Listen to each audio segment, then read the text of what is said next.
where the left is. Let's bring in Oklahoma Congressman Mark Wayne Mullin. Always good to have you on the show. It's good to be with you in person. The only question is whether or not you are open, you or any of your brothers and sisters in the president's party are open at all to anything that was testified to being proof that something done was wrong. Well, Chris, first of all, I was sworn to uphold the Constitution, full stop. And in the Constitution, it's very clear what powers we have when it comes to impeaching the President of the United States, because there's a clear separation of powers also inside the Constitution. So our founding fathers are very smart about that. And as we've discussed this before, it's got to be treason, bribery, high crime, or a misdemeanor. When you're listening to the testimony, no one, not one single person, when asked the question, has there been a quid pro quo, bribery, or extortion? Everyone that testified that we got asked that question said no. No, not on quid pro quo. Everyone, when asked the question, said point blank no. Now, they would say said yes. They said he believed, but when asked by Congressman Turner, said, did anyone in the world, quote, direct you to do that? He said no. He said no. So he made the assumption the whole time that that's what someone was wanting. And why was he's it never the only corrected? one, and Sondland was the only one that asked the president on September 9th, what do you want from this? And the president was very clear when he said, quote, I want nothing, I want nothing, I want no quid pro quo. September 9th. I just want them to do what's right. All right, Mark Wayne, I accept the arguments. September 9th was after people were chasing after the president and everybody else for what was going on. The day after the July 25th call where the president asked for things expressly, he was on the phone with Sondland. He was overheard on the call with Sondland asking about the investigations. Here's been our discussion all along.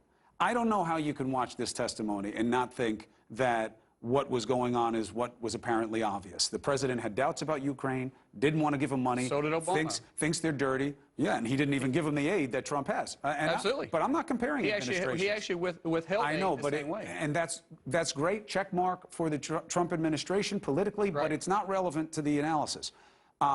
He didn't trust Ukraine. He didn't like Ukraine. It's a little relevant, but I get what you're saying. He didn't want to give them money. He says, I want to test them out. To get this money, you're going to have to show me something.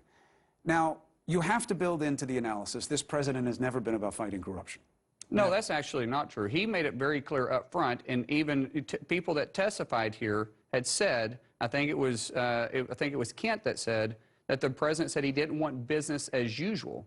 He had irregular, and it was Taylor that said it had irregular channels, the way that he handled things. But my goodness, Chris, we elected a business guy, not a regular do business as normal businessman who has been known his entire career for shady business I disagree dealings. with that. Oh, it is demonstrably true. I've done the investigating. He can't even tell the truth about his net worth. Well, he won't even show his taxes. He has been known to be a very aggressive business person. He doesn't pay people. He's had lots of problems in business. No, that's a lot of people that are out there saying. Did he admit that he filed bankruptcy? Yes, but that doesn't mean that what he did on this case was illegal. There doesn't mean that there was any bribery. What I'm saying every is single person that he doesn't have a history of fighting corruption. He's had an administration that's rife with corruption. He hasn't done anything about it. How many members of his cabinet have left? He has been tough on corruption, and even in fact, almost every person that has brought that up has said, yes, they knew that President Trump was taking a hard stand against corruption and had their doubt against he thought Ukraine was dirty because he believed Rudy that they were out to get him in 2016. But now you're tying those two in together, and you're making the assumption that that's the only reason why that he was being tough. But he's been tough on other countries for corruption too. And when you start going back to this right here, he's been tough on Russia. He's been tough on China too. How's he been tough on Russia? He stood next to Putin and said, "I believe he didn't interfere in our election." He's put more sanctions and harder sanctions. Congress puts the sanctions. You guys voted together. You know as good as I do, the president is the one that was brought this up the first time against. He didn't want him. That is absolutely not. Mark Wayne Mullin, you know this. You guys voted for them, and the president didn't want to do it. The president was the one that started the corruptions on Russia. However, let's go back to what we're talking about when we start visiting about, did the president commit bribery? Because remember, this whole thing started with quid pro quo. You got to change for the us. subject. Not for That's us. the first time I came on, you started talking about quid pro quo. And I said, I don't like the Latin. It doesn't mean anything. They have to find a crime. Well, it was, and they have to say that it's an abuse of power. And everybody changed to bribery. There has been not one single thing that has been said that the president directed or anybody directly directed there would be bribery. Well, if we're talking about impeaching the president of the United States, that's yes, it's true. I agree with you. Okay. Now, but hold on. Let's just divide where I agree and where I don't. Fact witnesses don't tell you what the law is, okay? They tell you what they know. They don't tell you what law it fits into. Right. If you withhold aid and access to a meeting until you get what you want from them in way of an investigation, you can say that's a solicitation of something for value, and if you have corrupt intent, meaning you're doing it for you, not America's national security interest, it would be a bribe. But I'll tell you what, that's one argument.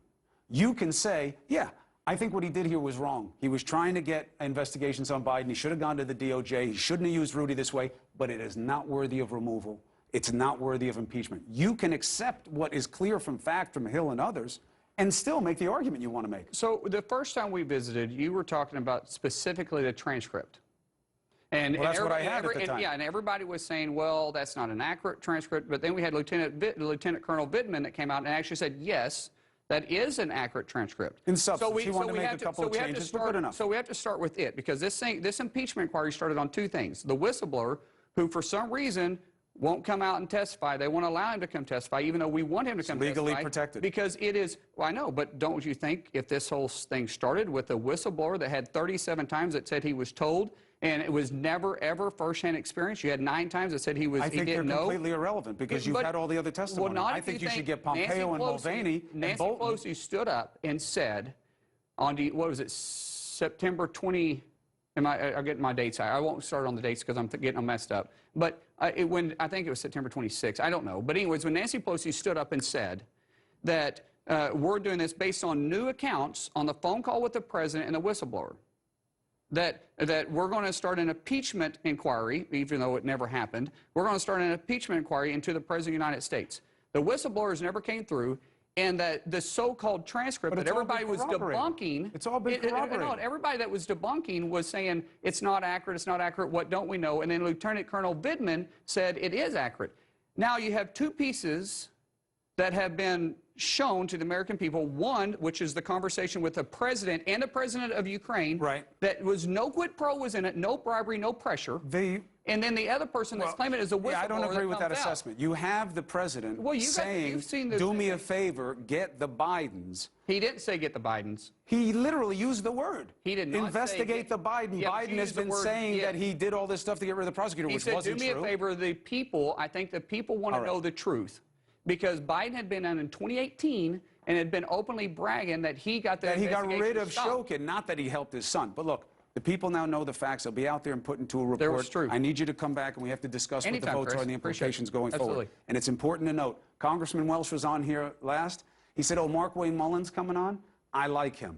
He's a good guy. We don't often agree, the same. But, yes. And I think that's important. Right. If you guys can disagree with decency, we're moving in the right direction. All right? And that's why I appreciate having you here. Thank you, sir. All right, Appreciate be it. well.